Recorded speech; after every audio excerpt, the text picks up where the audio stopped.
Hi, everyone. It's Mauricio. I'm traveling this week and I can't be on the show, and so Vanessa is doing me a favor and stepping in for a really special episode about divorce. I hope you enjoy the conversation she's about to have, and I'll see you guys next week. In 2009, I was finishing a master's program in nonprofit management. And as part of the graduation process, I had to do sort of an exit interview. Each student had to do an exit interview with the head of the program. The head of the program did not like me, and I did not like him. And we knew that. And we sat down in this meeting and he said, well, Vanessa, let's not pretend that there's any love lost between us, but we have 15 minutes. Why don't you tell me everything you want to do with your life? And so I was 25 years old, and I sat down and I told him everything that I wanted to do with my life. And I just sort of extemporaneously was like, I care a lot about reproductive justice and feminism. And I also care about animals, and I want to have a dog one day. And because I didn't care what this man thought of me, I was just able to be totally honest and really free with him. And he asked some clarifying questions, and then he asked some deeper questions of why does that matter to you? And at the end of the conversation, we got up and he said to me, Vanessa, I don't really know anything about you. I don't really care what you do with your life. But I would like to point out to you that all of this is very Jewish. And I credit that conversation with my going to divinity school 6 years later, with the career that I have now that I think is as close to a calling as I could possibly have. So when we were designing our pilgrimages, we started designing them in 2016 and 2017. I thought, if a 15-minute conversation with someone who actively dislikes me can be such a gift, I wonder if I can offer this gift to people while rooting for them, while having no vested interest in their life, which I think is key, without a ton of context, only the context that they give me. And my gift to you is my undivided attention. And so in 2018, on our first pilgrimage, we started doing that. Stephanie Paulsell and I sat down with every pilgrim, and there was a 15-minute timer. And we were in this beautiful restaurant overlooking the English Channel. And one by one, we just met with people. And people's butts would flop in the chair, and they would be like, should I quit my job? Should I get a puppy? What kind of relationship do I want with my mom? And it was just sort of magical to sit with people and just offer exactly what this man had offered to me of here's what I noticed. It's not necessarily a solution, but here's what I've noticed. And even on that very first trip, we had 3 people ask us, should I leave my husband? And here I am 7 years later, and we are about 1,000 pilgrims later, and this question comes up on every single trip. And I recently asked this question, should I leave my husband, of myself and a therapist and a couples therapist and all of my friends. And one of the wisest people who I talked to throughout this process was one of my very best friends in the world, Colette Potts. And Colette was wise as a friend. It's a cheat, guys, because she's also a couples and family therapist, and she also comes on these pilgrimages as a chaplain. So it's a sneaky best friend to have. And she was so wise with me through this process. And I feel so privileged to have this sneaky friend as an asset that I wanted to share this amazing asset with all of you, because I have realized that this is a question that a lot of us have. So today we have very special guest, Colette Potts, licensed family therapist, chaplain, author of the incredible book, Love First. And we are going to talk about how you might know when it's time to leave your partner and what you should do once you make a decision. I'm Vanessa Zoltan, and this is The Real Question.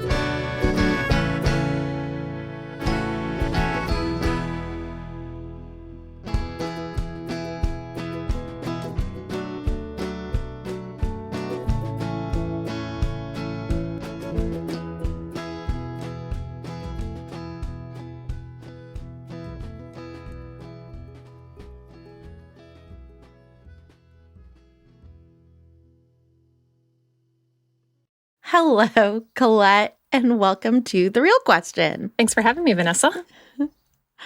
I've been thinking, and it is just about our 10-year friendship anniversary. We met in June of 2015. What do you want for your anniversary present? What are the options?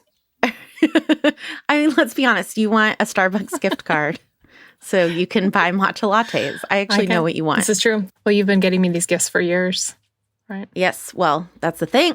That's the thing about a good relationship. You can't make up for it in just one big gesture, right? Yes. It's something you have to nurture for years all along, right? Which you have been doing. So that speaks to your expertise as a family therapist. I'm a pro. Look at me segueing. What are the big issues that you find? A couple comes to you and is like, Colette, we're in trouble. What do you find are the big issues that people are having in relationships? Well, there are the big issues, which wouldn't surprise you, I'm sure, or listeners. There's affairs. There's issues with in-laws. So, blending families together, like that's not always smooth sailing.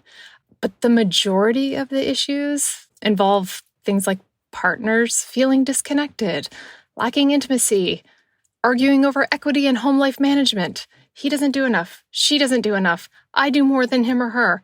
It sounds like really mundane and boring, but that's like the bulk of what is really, really hard for people. And it just really gets in the way of their relationship. And it does not feel like something they can get themselves out of. So they come to me. So when my ex-husband and I went to couples therapy, we walked in and he was like, before you found out about the cheating, Vanessa, what would you say were the major issues in your relationship? And we sort of looked at each other and we were like, I don't know, what are our options? And he said that there are 4 things that tend to be the big things people fight about: sex, money, time, and communication. Does that ring true for you? And communication seems like the big underlying one to me. Yeah, that makes it sound like pick the problem that has brought you here. When oftentimes they're like, yeah, all of them. Or we're having trouble communicating about everything. So it's not really like an a la carte menu where you pick your problem. Sometimes people don't know how to answer that. And so you have to spend a lot of the beginning, the few sessions in the beginning, like figuring out like, what is the problem? Sometimes they're really just tired. And they're like, we fight about everything. Everything. The dog, money, the house, your mom, my dad, where the kids are going to college. Like, it just feels really overwhelming. So sometimes, people can't just pick from this category 4. But I think what your couples therapist is saying is that these tend to be things that people come into couples counseling to address. But these are the categories of things that tend to make up a romantic relationship. So it's not a big surprise. But yeah, that question works for some couples and other couples not so much. When you approach broken down communication, how do you even begin to address that if a couple isn't communicating well? Well, there is almost always broken down communication. That's usually something kind of a layer on top of the other issues. Sometimes communication is the sole problem, but often it's we're having trouble communicating about this other issue that we're having. What can make that better? So I think people can handle quite a bit, but it's the talking about it that is really hard for people. Like, people seem to endure quite a bit, but when they want to talk about it, they can't figure out how to do that, and it often makes it worse. And so they usually come into therapy because everything they've tried has made everything worse. So what we try to do is we try to figure out why there's a breakdown. And it's different for every couple, right? So let's figure out how this happened, why it happened. Is it because one partner just doesn't want to be in the relationship anymore? And so why communicate with someone you don't want to be with? Sometimes it's that. Sometimes it's a really well-established dynamic that has never really gone well. And once the stakes are higher, you add other people, you add in-laws, you add children to it, you add jobs that aren't making you happy. The dynamic just becomes increasingly burdened with conflict and tension. And sometimes couples go through stressful times. To share a life with someone and go through stuff. It's definitely going to be stressful, and they're stuck in a negative pattern of interacting. So it's like a feedback loop where it's easier to respond negatively and easier to think your partner has bad intentions. So once we try to figure out why the breakdown is happening, then we treat it. this last example that I gave you, the feedback loop of negative interactions, it's the easiest, honestly. It's the easiest to treat. I'm like, oh yeah, we just have to kind of reverse this. And you can like artificially insert positive communication, and you can start doing that right in the session. And that is a lot of fun, right? It's so much fun. It's my favorite thing in working with couples. People who haven't said nice things to each other, sometimes in years, you just start asking them to say nice things about each other. You know, you have to earn that moment. You have to earn that moment and really kind of make them feel like they trust you and they're at a safe space. And then when you start asking them to express appreciation and they do it, it's really quite gratifying. And 100% of people enjoy it. I've never had someone say, like, well, that didn't feel good. 100% of people are like, I didn't realize you noticed that I restocked the shampoo bottles in the shower. I didn't realize that you knew. I mean, it's lovely. So that's the easiest and the most fun. That's like the day you get a puppy. That's so sweet. I know. Yes. I imagine it's like being like a flower delivery person. Like, oh my gosh, I didn't really have to do anything here. I just like delivered this good stuff to you and you're really happy. Like, I just love being part of it. Okay. So if that's the most fun and that's the flower delivery job, what is the hardest, like, I don't know, bad news? My least favorite job. Yeah. Like I'm giving someone a really bad diagnosis. Yeah. I think it's when one person is really invested in healing the relationship or getting to a healthy place. And it's clear to me, but not to them, that their partner is not into it. That either means that I have to get the partner to admit that they're not into it, so their partner can hear, the other partner can hear that, or I have to convince the really optimistic partner that there's no future here, or just we have to reorient what we're doing in sessions. Like, we are not getting the two of you to a healthy relationship where you want to be. We can work on being co-parents or divorced but amicable. It's moving the goalposts. And that's always really hard. I don't ever want to be the person to have to tell someone, I don't think your spouse actually wants to be with you. I like to do that as little as possible because it's painful. What does that look like? What does that look like? Yeah, when one spouse is like clearly not into it. I mean, sometimes it's not clear. Like, your question is when they're clearly not into it. Like, it's not super clear. It's just they keep coming and they're not making progress and there's lots of excuses. And so it's something that you start to learn over time. Like, they're coming to therapy, really good about coming to therapy. They're not even canceling. Canceling is always the first, okay, you're really not into it if you keep canceling. But you show up and you're there, you're answering my questions, but you're just not really going beyond that. And you just can tell over time. So it takes a couple of months to figure out that someone's actually not doing the work to move the ball along. That's always kind of a bummer. So sometimes couples come and one person's not into it, or, it takes you a couple of months and you're like, oh, the ball isn't moving forward. When are you like, oh, this couple should not be together? There's something obvious sort of from the beginning. What are those signs? Well, in many cases, one of the spouses will tell me, one of the partners will tell me, hey, I'm not in this for the long haul. Like, help me bring my partner along so they can hear what I have to say, which is I don't want to be with them. And so then that's the work. The work is, how do I help them uncouple? And that's pretty straightforward. Then there's the other category of people where I don't think they should be together. Like, this seems really, really not healthy, and I don't see a way out of it. And so I might wish that they could split, but they don't want to for whatever reason. Or one person doesn't want to, or they feel like they can't afford to split, or there's just been a lot invested. Or in some cases, I took a vow. I'm never going to get divorced. Then it's not up to me. If I think a couple shouldn't be together, that is irrelevant. Yeah. I like the idea of you being a referee and being like, no, actually, it's up to me. Red flag. Get out. I actually say on my website, I'm not a referee. Oh, really? I have had some people refer to me as the ref, and I'm like, excuse me? No, I'm not a referee. And if you do think I'm a referee, I'm doing this wrong. But the truth is, sometimes I'm like, yeah, I do feel like I'm like breaking up fights and like, hey, you stop. You get over there. You take your time out. That doesn't happen all the time. But yeah, I can see why some people might call me a ref. But I try not to do that. It's generally not very productive. So you mentioned unhealthy dynamics. So when I think about sort of like things you can't come back from, I obviously think about abuse, emotional or physical, and then like cheating and therefore break of trust. And I'm wondering a couple of things about that. Like first, just are those more difficult than like quote unquote routine problems of like our lives are stressful, your mom annoys me, and do you find that those are actually harder to deal with, or are they like clearer to deal with?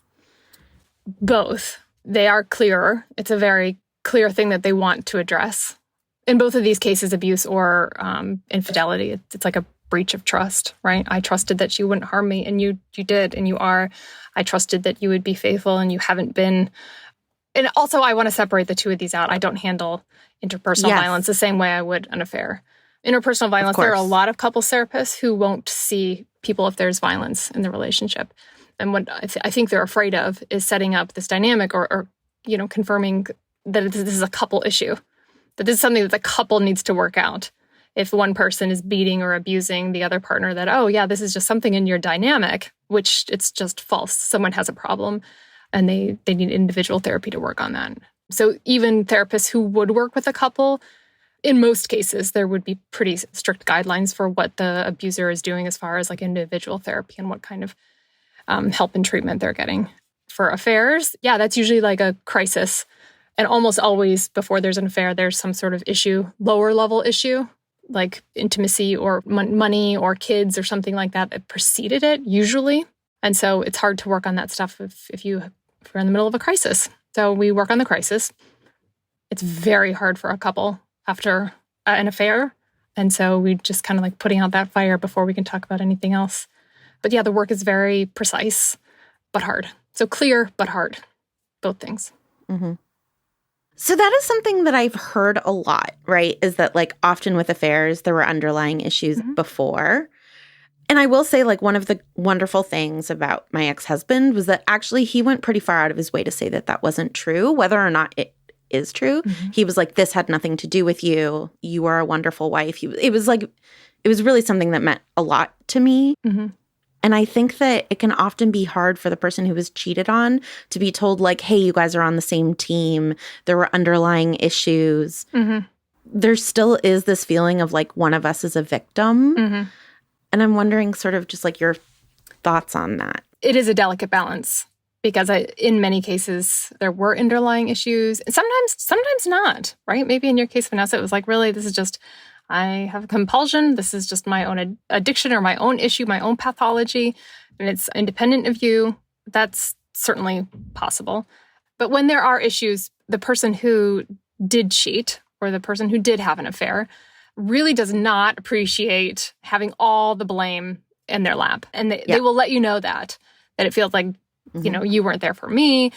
You drove me to this. Happy people don't cheat. I mean, I've heard this a lot. Mm-hmm. And so what we do is I try to separate out like the stages of what we're working on, right? Yes, of course, it probably was relational, but your response to the relationship not being in a great place was an affair. And so we do just need to separate that out so we can talk about the affair and then we'll go back and talk about the things that may have led up to it, but which are independent of it.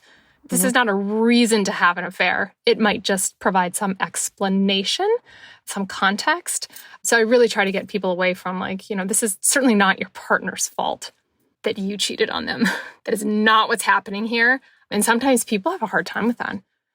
So if there is a listener who's inside a marriage right now and they're trying to figure out whether or not their marriage is over, which I feel like is a situation in which you and I have both met with people on pilgrimages in our chaplaincy sessions where people come and are like, I don't know if I should leave my partner. What advice would you give them? Obviously, go to counseling. Mm-hmm. Honestly, that would be my advice. There's so much information out there. You can listen to 1 million podcasts and read 1 million books.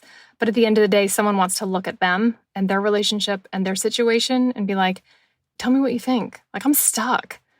Right? So being able to tell your story and being able to have someone sit with you, that's why I think it comes up in chaplaincy a lot.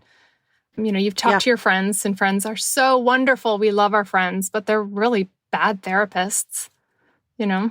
Yeah. And so I would say talk to a counselor. You don't actually have to go to couples counseling. You can go to a couples therapist and just go by yourself and say, hey, you've seen a lot of this. You've been through this. This is the stuff I'm unsure about. This is the stuff I'm absolutely sure about. Can I just talk this through with you? That's a great use of time. Yeah. Anyone who's a couples therapist has worked with lots of people in your situation, I'm sure. Yeah. Okay. So we've talked about sort of some of the things that you do before you, in theory, decide to get a divorce. Now you have decided that you would like to get a divorce. I know, like, for me, some of my concerns once I decided that I wanted a divorce were material concerns. Like, you and I sat down and looked at my budget and, like, talked about what to do with my kids, right? I'm wondering if those concerns just become like, I emotionally want a divorce, but I don't feel like I can afford it, or I'm really concerned about my children.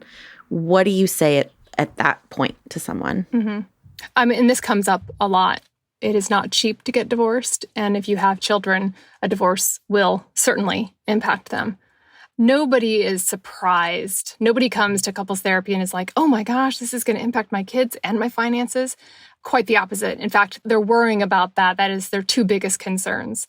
So when people say they feel like they can't afford to leave, I make them prove it to me. Like, are you actually jeopardizing your housing security? Or do you not like the idea of selling the house with the pool and renting an apartment? Those are two different scenarios. Let's talk about the one that we're actually worried about. So there are people who feel like they can't afford to leave because it means giving up some comforts or luxuries that they really enjoy and might, frankly, be the best part of their life at this moment. Mm-hmm. So we weigh what they're giving up against what they could gain by separating or divorcing. And for those who just can't afford it, and that happens quite a bit. You know, you have one or two incomes that support one household, and they just simply cannot support two households. We try to explore other options that might reduce the tension and conflict while they're figuring out how their financial situation can change. Does that mean you have to go back to work? Does that mean you have to borrow money? Does that mean you have to save money for a year and a half? Stay with family. Yeah. Like, what does that actually mean? And some people decide, oh, gosh, I'm not going to do that. I'll just stay married. But you want to make sure that they have all the right information so that they can make the calculus is as accurate as possible. When kids are involved, this is the second question. What are the considerations? Yeah. There's a lot to consider. And like I said, nobody comes in and is surprised by like, hey, this might impact your kids. Yeah. So we tend to have more realistic and honest conversations about what's at stake with the kids. What are the drawbacks?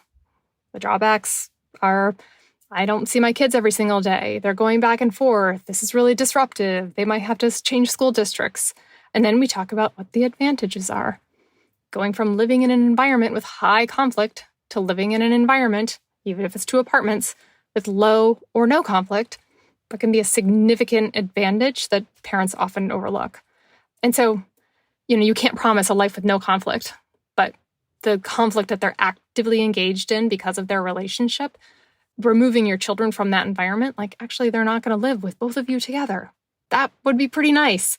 And then it usually sparks conversations about like how this could, what are your children noticing? How do you think this could be better for them? Again, not to like pressure them to look at all the advantages of getting a divorce. Hey, you really might want to seriously consider it. But just like, hey, I know this is a really complicated and complex decision and you're struggling with it. Like, let's make sure you have really all the facts and you've really considered everything, because it's not always just getting a divorce does not always mean a negative outcome. Can you just talk about something that totally didn't impact me, but it's something that I hear a lot about now, and that's nesting? Yes. Where the kids stay in one house and the parents go back and forth. Are you pro nesting? Is this like the future and we're going to look back and be like, how did we ever make kids live differently? Let's see. I'm pro nesting for some couples in some situations at the beginning. That's where I am. Got it. And I'm going to tell you why, because when you are thinking about divorcing, like I said, there are so many things that prevent you from doing that. Oh my gosh, getting another apartment, telling the kids they have to move. Moving, even when you're in a super healthy relationship, is really stressful. So trying to like take all of these life events and be like, we're just going to separate, move towards divorce, and really not disrupt so many of these other things. Nesting can be a great option. Either you get an apartment and the parents swap out of that apartment and come back into the house and then go back to the apartment. Sounds horrible. Yep. It can be horrible, but sometimes it's the better option than continuing to all live in the house, right? Oh my God, totally. Or you might go live at your parents and you're like, I'm not bringing my kids. We're not all living in the basement together. But yes, I'm doing that thing where I'm sleeping in my parents' basement. Kids never have to come here. I get to go and just kind of like re-enter our life back at home while my spouse or partner goes wherever they go, right? That's a way to do it where it's least disruptive to the kids. You don't have to move and you can save money.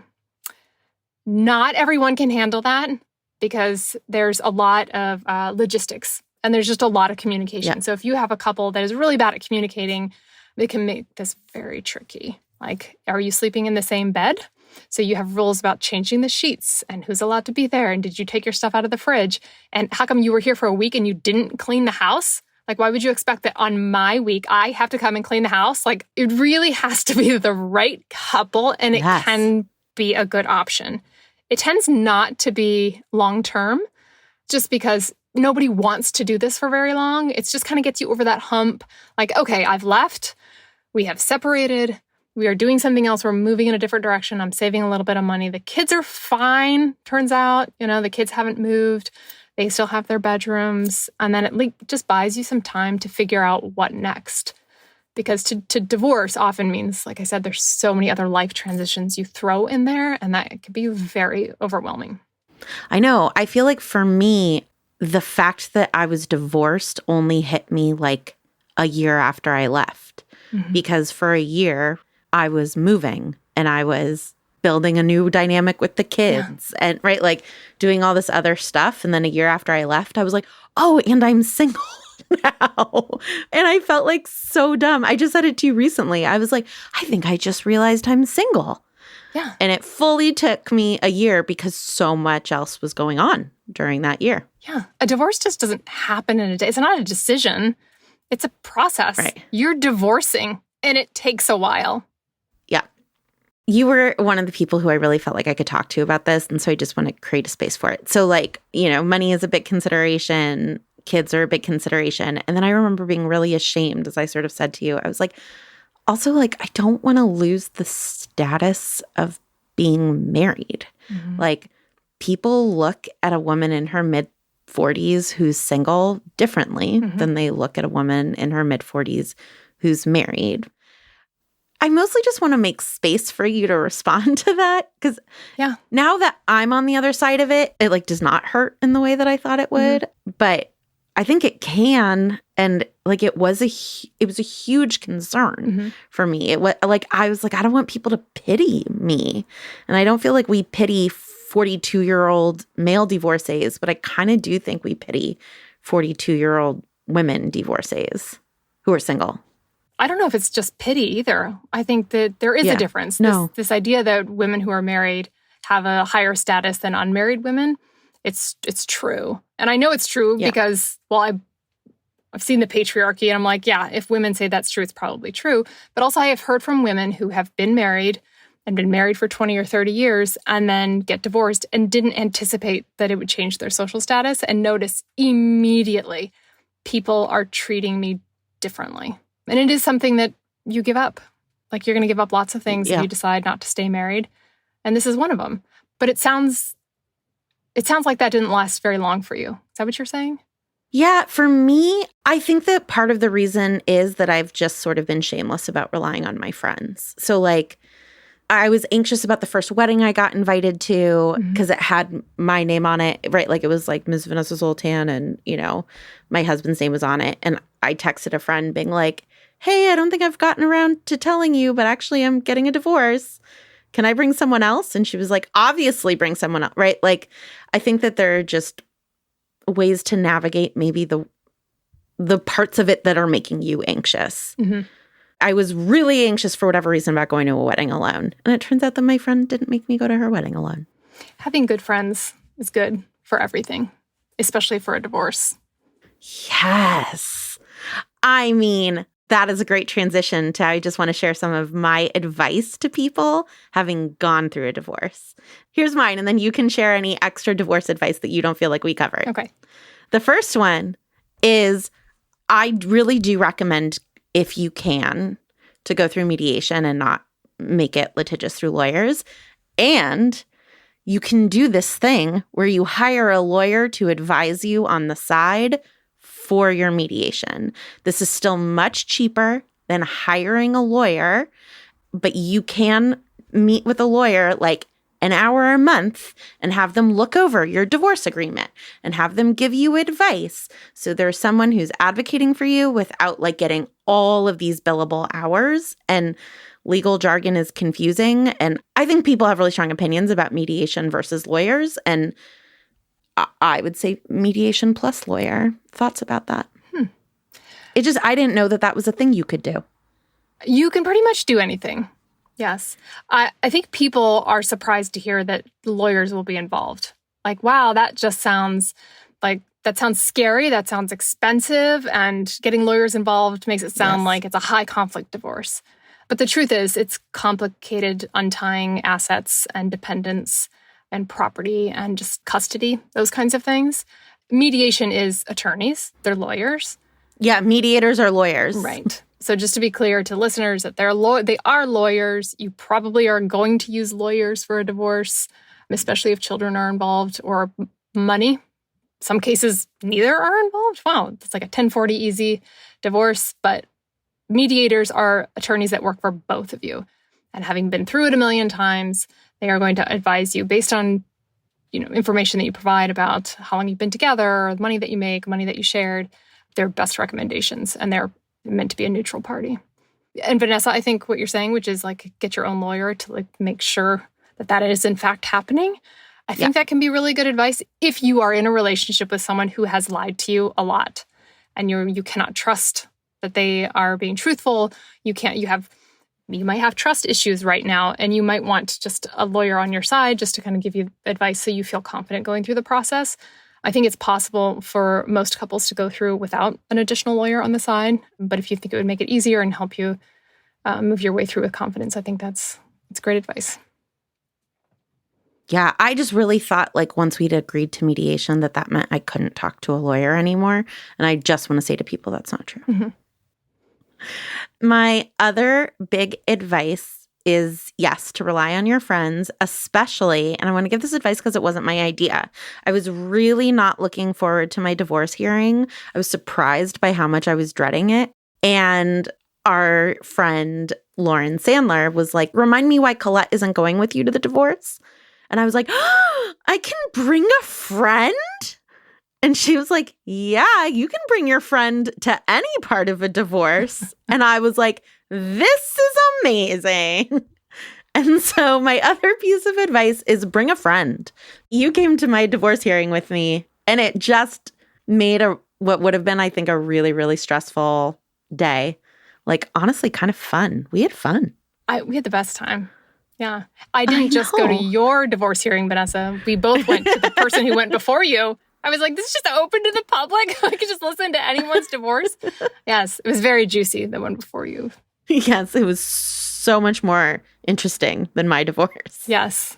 But yes, right, because you are going to see your ex. Yeah. And that's probably not going to feel good to you. And so bring a friend. I played interference a little bit, like literally blocking your view of him with my body. I was like, oh yeah, you don't have to look in his direction. We don't have to do that today. Yeah, and he was much less likely to say anything to you if I was there. And then we just laughed. Yes, we laughed the whole day. We went out for breakfast to celebrate afterwards. Mm-hmm. So should everyone just bring you to their divorce hearing? I will go. If I get invited, I will go. I have a lot of experience, and I think they're fun. Any last advice other than my two pieces of advice? I think the last thing I would want to say to anyone who is listening, who feels like I am considering this option, I would just say, like, I am sorry you're going through that. By the time anyone is considering a divorce, things haven't been good for a while. And so I'm really sorry that you've even gone through that. And then now you're trying to consider whether or not you should go through something harder or even more complicated. But I would say you can handle hard things. It will be hard, but it's not always bad. So find your friends, find a good therapist, a good couples therapist that you can talk to that can make you feel pretty confident or more confident about the decision you're about to make.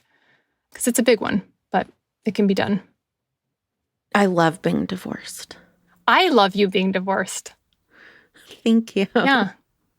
Colette, thank you so much for, really not just for your wisdom today, but I feel like all the work that you do and all of the years and years of training and research and teaching and empathy, it's made you such an invaluable resource. So thank you for coming on and sharing that.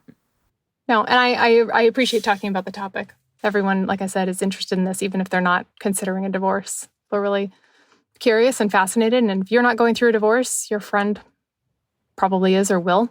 And so you want to be as good of a friend as you can. So I hope this podcast helps. This has been The Real Question. Our show is funded entirely through our Patreon at patreon.com/realquestionpod. If you are a regular listener, we really would love your support. We have not been able to pay Mauricio yet, and we would love to do that. So help us pay Mauricio. We have a goal of having 30 new paid patrons by the end of this month. Such a reasonable goal. And so help validate that we set reasonable goals and become one of our 30 new patrons. We love our BFF tier patrons, Renee Underhill and Amanda Schramm. I love you both, guys. We are a Not Sorry production. I'm the executive producer. We are edited and produced by Ariana Nettleman. Our music is by Nick Bull, and we are distributed by Acast. Support from the show comes from the Fetzer Institute. Thank you to my beautiful, brilliant friend, Colette Potts, for joining us today. And thanks, as always, to our wonderful team, Julia Argy, Nikki Zoltan, AJ Arama, Zanisa Ahmed, Danny Langley, Courtney Brown, Casper Kyle, and Stephanie Paulsell.